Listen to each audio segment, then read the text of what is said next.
How did the human species pass the test of time? Did we manage to walk this path of life without any help, or were we actually guided by some extraterrestrial beings willing to help us grow and prosper in their own image? According to numerous legends and beliefs, the white gods once came to Earth and helped humanity develop and prosper by offering knowledge in many ways.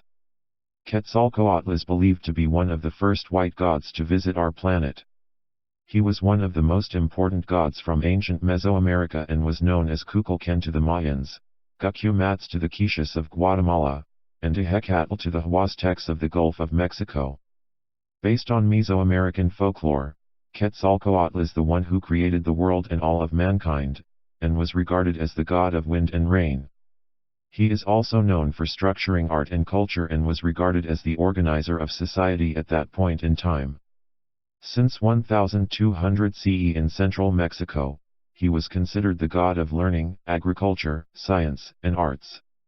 He was also considered the patron god of merchants, as he managed to discover corn with the help of a giant red ant who led him to a mountain packed full of grain and seeds.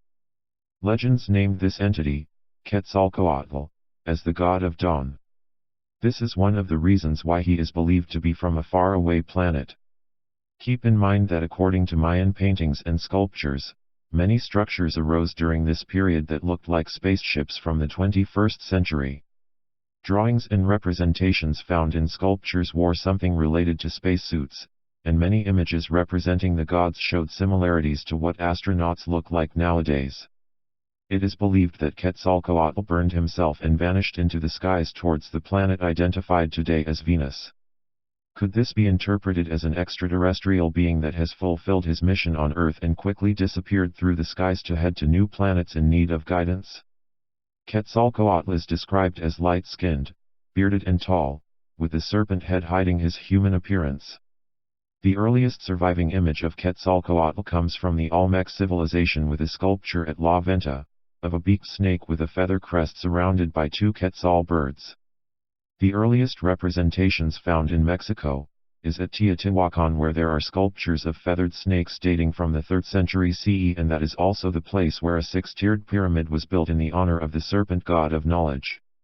The deity was often described in architectural and sculptural decorations, appearing at other sites such as Xochimilco, but he was rarely represented with any human form before the late post-classical period.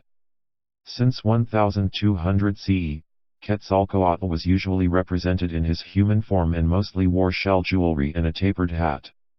Representations of the god often have wind jewelry, which is a cross-section of a clam whorl worn as a pectoral, and often wear red masks like a goose's beak bearing long canine teeth. The writer Robert Marks has written broadly about this concept of white gods, as he came to the conclusion that they are depicted in almost every indigenous culture in America. After his journey in South America, the British writer Harold Wilkins also came to the conclusion that a vanished white race had occupied all of South America in ancient times, helping the indigenous people cultivate food, and build up pyramids along with other large structures that would otherwise have been impossible to construct considering the lack of knowledge and tools during that time. He also claimed that Quetzalcoatl was from Atlantis. Sharing his beliefs, some ancient astronaut and UFO writers have suited that the white gods were actually extraterrestrial beings. Peter Colosimo believed that the myths of Quetzalcoatl had support. In fact, he stated that the legends actually described a full race of white men who were born in spaceships and migrated to Atlantis. After the city was destroyed by water, the remaining white men moved to the Americas, where they were treated like white gods by the primitive earth dwellers. Another interesting theory is based on the writings of the Franciscan friar, Bernardino de Sahaguan, from the 16th century, in which he describes the meeting between the Mexica Emperor Moctezuma II and the Spanish captain Hernán Cortés. At first sight of the white Spanish men, Emperor Moctezuma thought that the white gods have returned from the east, and Captain Cortés was the god Quetzalcoatl.